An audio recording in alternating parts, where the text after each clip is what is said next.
This is a Grit Talk. My name is Scott Kammerer, and I'm here to answer 7 questions.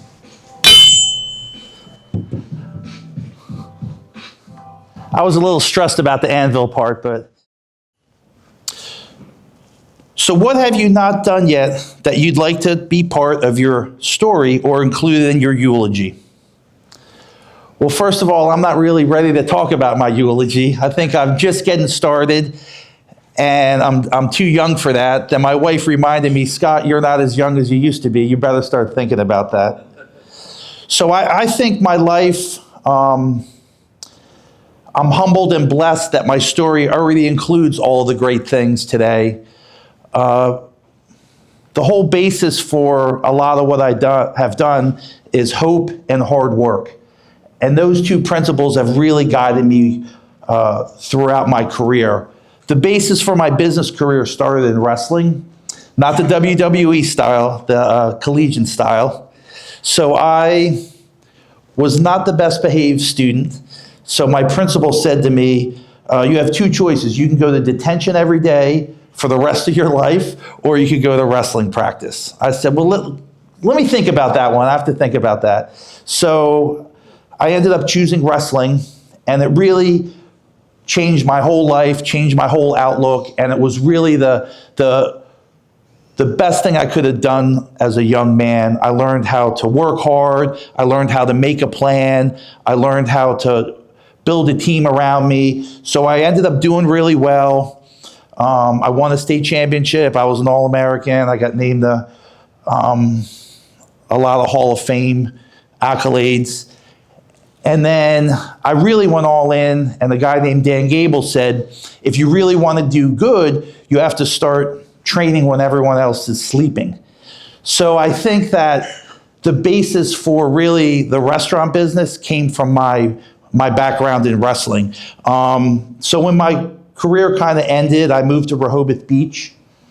I got the only job I could get, which was washing dishes for minimum wage at a restaurant.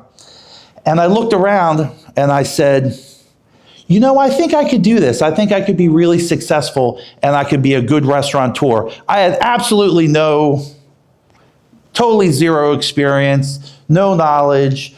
And I was making at the time $5.25 an hour. And I went home to my wife, and she was my girlfriend at the time. And I said, I think I could do this. I think I could be successful. And I took the principles from what I learned in wrestling, the hard work, the dedication, the going all in, the not sleeping, and really worked hard to become a good restaurateur. I worked my way up in a pretty short time, and I was managing the best restaurant, according to the News Journal, in the state of Delaware. And that's when, on the steps of a church after an AA meeting, I met Matt Haley. Matt Haley had just gotten out. He had been in the halfway house, had learned how to cook, and was just starting his career.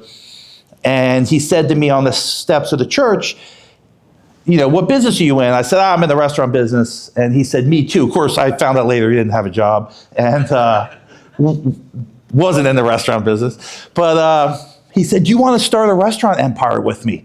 And I was 25 at the time, and I was like, I'm in.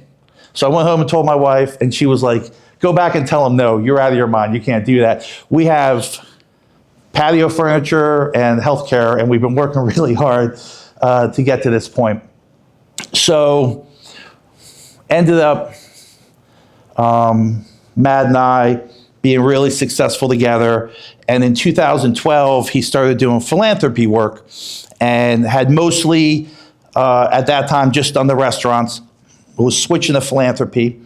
I was running the restaurants. And in 2014, he won the James Beard Award and some really great recognition for some awards on a national level. Then he was doing some philanthropy work in Nepal and India and was driving a motorcycle and unfortunately got hit by a truck and passed away in 2014. So as the junior partner, it was not something I was prepared to deal with at all. And I really didn't want to do it, and I don't think I could have done it.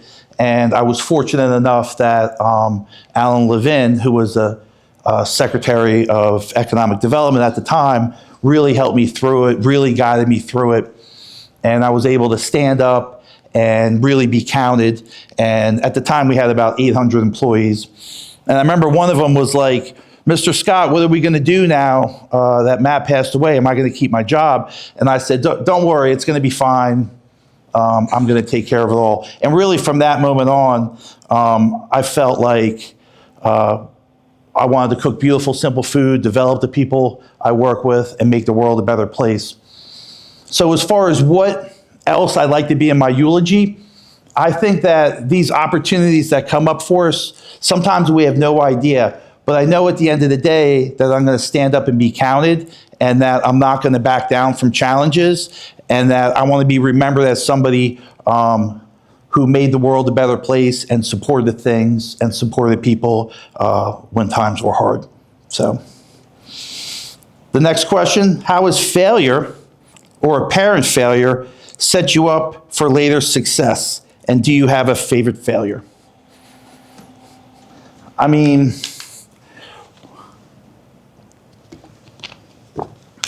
when you're the CEO of a company, you better be down with failure. You better be okay with it, or you're gonna get run over. I think that being okay and having a perspective.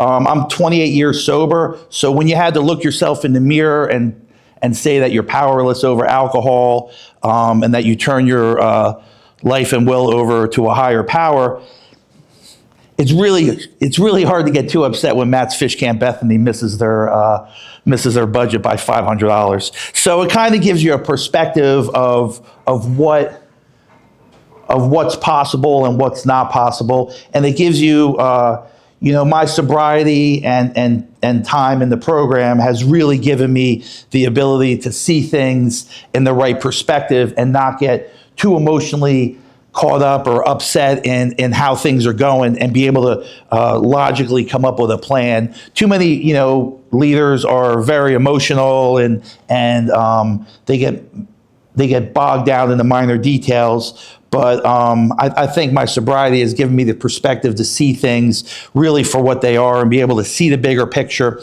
and be able to help people through hard times. And to me, the success and failure of the company and my success as a leader really stems from a lot of my sobriety and how I tackle problems. So I think that when you have something like that in your life, it really makes the day-to-day the day-to-day failures of a company or the challenges, it just puts it in perspective for you. In the last 5 years, what new belief, behavior, or habit has improved your life? I've thought a lot about this one since I saw these questions. I think that blending my entire life, my work, my philanthropy, and everything that I have going on in the one single stream has been really successful for me. One example I think of is, so I was watching my kids wrestle growing up, and I just I would get so excited, so angry, I would yell, the referee would yell at me. I was like the worst sports parent in the world. So I started doing play-by-play on the video when I was videoing. And then I started doing play-by-play on Facebook so other people could watch. And then 302 Sports asked me to do commentating on the big matches. And then I started doing the state championship matches. And then, we have some of the videos now that we've done, have thousands and thousands of views. And one of the wonderful things about it is I can spend time with my family. I can do the play-by-play announcing for the wrestling. We run commercials for the restaurants. I meet people that I'm doing philanthropy work with. We're supporting some of the schools through grants. So all of a sudden, my life kind of got blended together in one kind of single stream. So instead of being segmented where, in very, you work 9 to 5, then you do this, then you do this, then you do this, my whole life kind of became blended into one single stream. And for me, that's really been a blessing to me. And I've really enjoyed doing the wrestling play-by-play. I ended up doing the football state championships, and I think originally they wanted me because I was going to do the commercials, but I think, as time has gone on, things have gone a lot better. So, what activities make you lose track of time? So I think for me, it's when you have almost 30 restaurants and all these businesses and the seasonality of it, you can never let go. You always have to be dialed in. Something's always moving, something's always changing. You cannot let your foot off the gas. So it's been really important for me to disengage a little bit and find some time and energy. So I've been fortunate that, we live in Dewey. We live in the suburbs of Dewey. We live like in the Forgotten Mile. But, I can go to the beach. I can surf fish. I can be out on a boat. I could be in the bay. I could be at Tower Road Bayside. And for me, anything around the water is an ability for me to really let go and become one with nature and have a little bit of serenity. And at the same time, I don't have to disengage 100% because I could still be dialed in. But having the ability to recharge and having a place of solace that you could go, but that's not too far away, has been really a blessing. And I think one of the best things about Sussex County is love where you live and have the ability to really enjoy all the benefits that Sussex County has. What book do you most often give or recommend, and how has that book influenced you?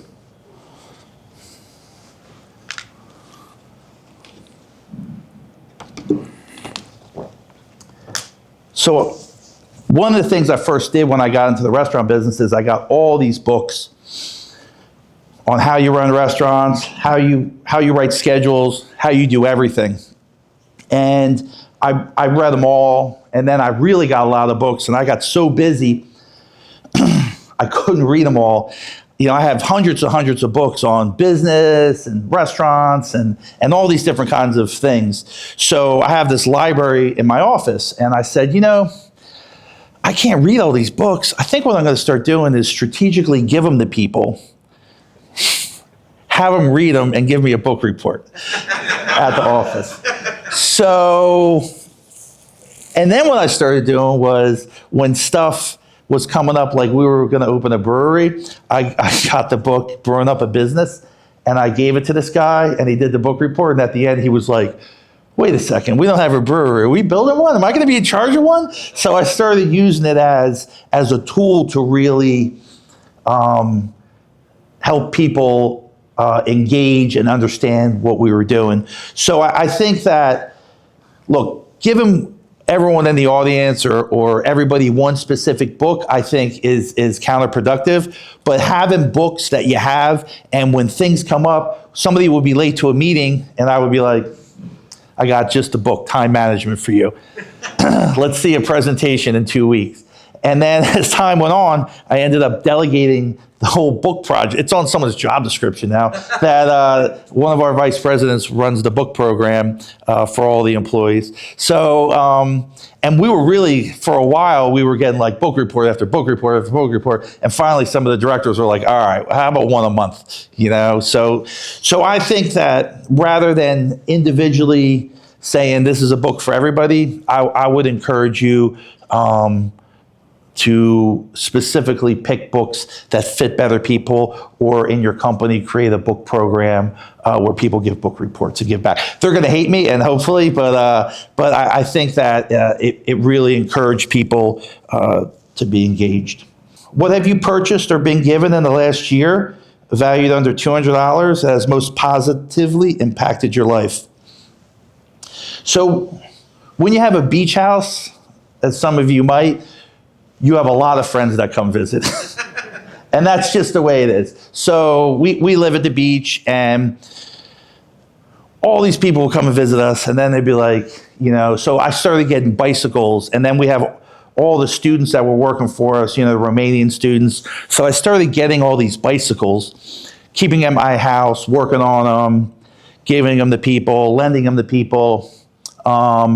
In fact, the guy from the bike shop was like, "Are you reselling these bikes? Like, what are you doing with these bikes?" And I said, "No, I'm like giving them away." He's like, "That's like the stupidest business model ever." I'm like, "It's not a business model. It's like something I'm doing." So I had like 20 bikes at the house, and my family thinks I'm crazy about the bikes. So I got the bikes, and when people come and visit, they ride the bikes, and kids in the neighborhood, I give them the employees or whatever. And then I started getting hard to keep track of them, so I put trackers on all of them, on all the bikes. And then at night, before I went to bed, I'd go out and count the bikes, make sure they're all there, that I have all these locks for them. I know I'm getting down a rabbit hole with this one, but I had all these locks for them with different combinations, and I couldn't remember the combinations. So my son, for Christmas, I hate Christmas gifts. All I want is a few kind words. I really don't want a gift. So he gets me this bike lock that's 60 feet long with one combination. And I was like, this is like the nicest gift anyone's ever given to me. So at night, I just go and lock up all the bikes, one and done, and it gives me a peace of mind that everything's taken care of. And, people ask me why, like, I won't come up to Newcastle County and open restaurants. I'm like, I like to count my sheep every night and be able to drive to and touch and be able to see things. But the bike lock was the best gift I have ever been given. And he got it for free from east of Maui. The guy was using it to lock up his kayaks and was throwing it out. And it just goes to show you that sometimes people that know you best know what you really need. And he knew it was stressing me out about the bikes. So it was a peace of mind. So what the gift really was that impacted my life was an ability for me to not worry about something and have a peace of mind. If you could broadcast a message to everyone in the world, knowing it would be received and remembered, what would it be?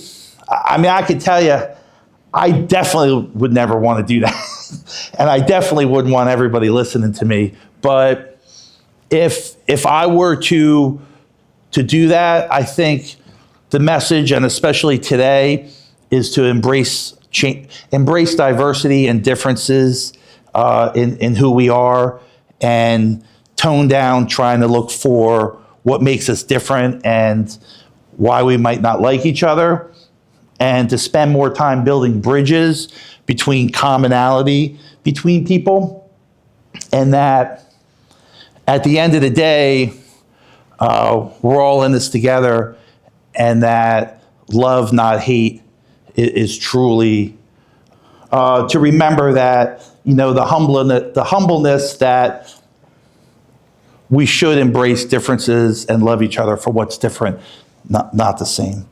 So for me, I definitely wouldn't want to talk to the whole world at once. That would be like a very anxiety-causing thing for me. But if we could encourage to celebrate the diversity and differences, to me that would be amazing. So with that, I'm going to hit the anvil very hard, and that'll be the end of my grit talk. So thank you.